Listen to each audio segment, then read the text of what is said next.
Roket Hezbollah dikabarkan terus menggempur situs-situs penting militer Israel hingga Senin 29 Januari malam. Diketahui Hezbollah melakukan total gempuran mencapai 13 sasaran dengan hasil rusak dan hancur. Dikutip dari Al-Mayadin pada 30 Januari, serangan dilakukan menggunakan berbagai senjata, termasuk roket Falak 1, peluru kendali anti-tank, dan roket berat Burkan. Rincian serangan itu dimulai pada siang hari di beberapa lokasi seperti Kastil Honin dan Barak Zarit. Sore harinya, Hizbullah menargetkan sekelompok tentara pendudukan Israel di beberapa lokasi lainnya menggunakan 2 roket Falak 1. Kemudian pukul 18, rombongan menyerbu Talat Al-Taihat dengan sasaran kelompok tentara pendudukan Israel yang sudah terkena rudal Hizbullah secara langsung. Selang 30 menit kemudian, Hizbullah meluncurkan roket Burkan kaliber besar ke pangkalan militer Al-Jurdah dengan bahan peledak sebanyak 300 kg. Hingga pukul 23 malam, Hizbullah mengumumkan telah melakukan total 13 serangan di seluruh perbatasan Lebanon Palestina. Pentagon merilis nama dari ketiga korban tewas dan puluhan lainnya yang terluka pada 30 Januari 2024. Buntut serangan drone di Tower 22, pos terdepan Amerika Serikat di Yordania pada Minggu 28 Januari kemarin. Dikutip dari Tribun News pada 30 Januari, melansir dari defense.gov, menyatakan bahwa mereka adalah Sersan William Jerome Rivers, 46 tahun, berasal dari Carrollton. Kemudian Sersan Kennedy Layden Sanders, 24 tahun, berasal dari Waycross. Dan Sersan Breonna Alexandria Movet, 23 tahun, berasal dari Savannah. Pentagon membuat pernyataan itu dan mengatakan bahwa ketiganya ditugaskan ke Kompi Insinyur ke-718, Batalion Insinyur ke-926, dan Brigade Insinyur ke-926 di Fort Murray, Georgia. Pejabat Pentagon juga menyatakan bahwa lebih dari 40 tentara terluka. Sebagian besar mengalami memar, cedera traumatis otak, dan jenis luka lainnya. 8 orang telah dibawa ke fasilitas medis dan kondisi korban luka terburuk telah mulai stabil. Pentagon mengatakan bahwa ada kemungkinan di mana drone musuh tertukar dengan kendaraan udara tak berawak Amerika Serikat yang kembali ke pangkalan hingga menyebabkan kemartiran tersebut. Bendera Yaman dan Palestina berkibar di kapal Inggris Galaxy Leader yang disita Houthi pada 19 November 2023 lalu. Selain itu, ada juga beberapa spanduk dan slogan yang dikibarkan berisi penentangan terhadap Amerika Serikat dan Israel. Dikutip dari Tribun News pada 30 Januari, menyatakan bahwa Houthi telah mengubah kapal sitaan itu sebagai objek wisata bagi warga Yaman. Namun hingga kini Houthi terus mengincar puluhan kapal di Laut Merah yang dikaitkan dengan Israel, Inggris, dan Amerika Serikat dengan rudal dan pesawat tak berawak. Di kapal Galaxy Leader, bendera Yaman dan Palestina dikibarkan. Spanduk dengan slogan-slogan yang menentang Amerika Serikat dan Israel juga digantung. Hisham Al-Ashad, seorang anggota Biro Politik Houthi, menyatakan bahwa banyak warga Yaman sangat antusias untuk mengunjungi kapal tersebut.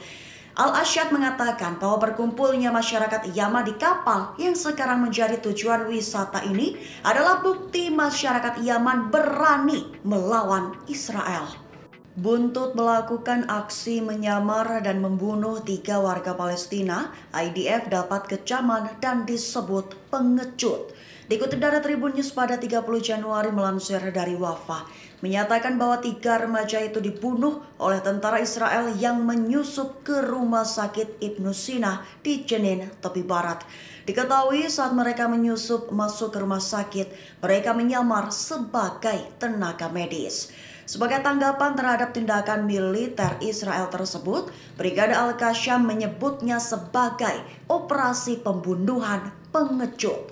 Kronologi menurut Al Jazeera, laporan awal menyatakan bahwa tentara Israel menggerebek lantai 3 rumah sakit. Kemudian mereka membunuh 3 warga Palestina itu menggunakan senjata berperedam dan kemudian pergi dari lokasi.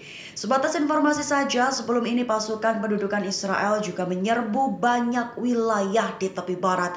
Pasukan Israel itu dikabarkan menangkap para tahanan yang telah dibebaskan di Al-Arab.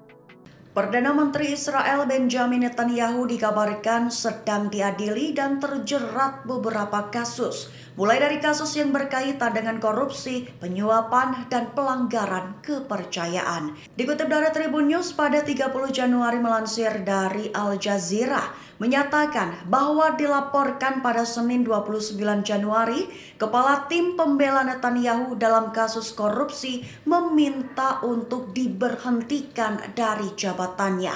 Menurut laporan yang juga melansir dari Al-Gad, menunjukkan bahwa Netanyahu sedang menghadapi persidangan atas tuduhan pelanggaran kepercayaan, penyuapan, dan korupsi. Sehingga pembelaan yang dibuat oleh tim pengacara Netanyahu selama ini disebut gagal setelah mundurnya ketua tim pembela. Sebatas informasi saja, pada Januari 2020, persidangan pertama dilakukan atas kasus Netanyahu tersebut. Namun setelah Hamas memulai operasi banjir Al-Aqsa pada 7 Oktober, sidang peradilan sempat ditunda selama 2 bulan karena kondisi darurat.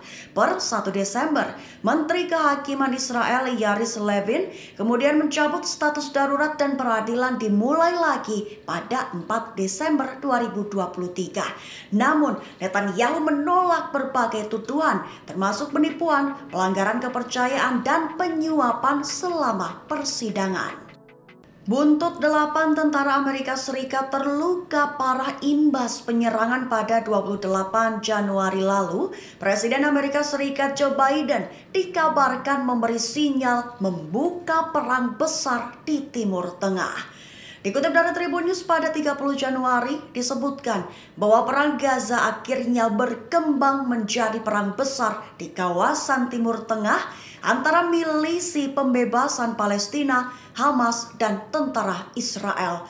Diketahui itu terjadi setelah tentara Amerika Serikat, sekutu abadi Israel, tewas dalam serangan terbaru dan paling mematikan pada Minggu 28 Januari kemarin, di mana milisi menyerang pangkalan militer Al-Tanf di perbatasan Yordania, Irak, Suriah.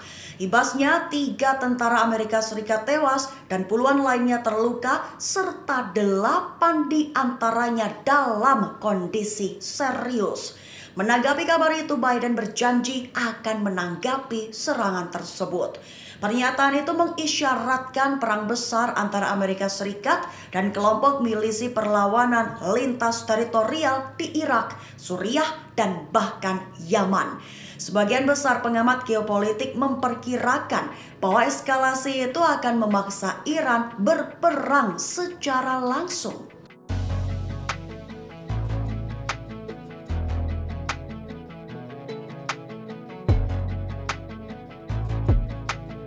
Download Tribun X sekarang, menghadirkan lokal menjadi Indonesia.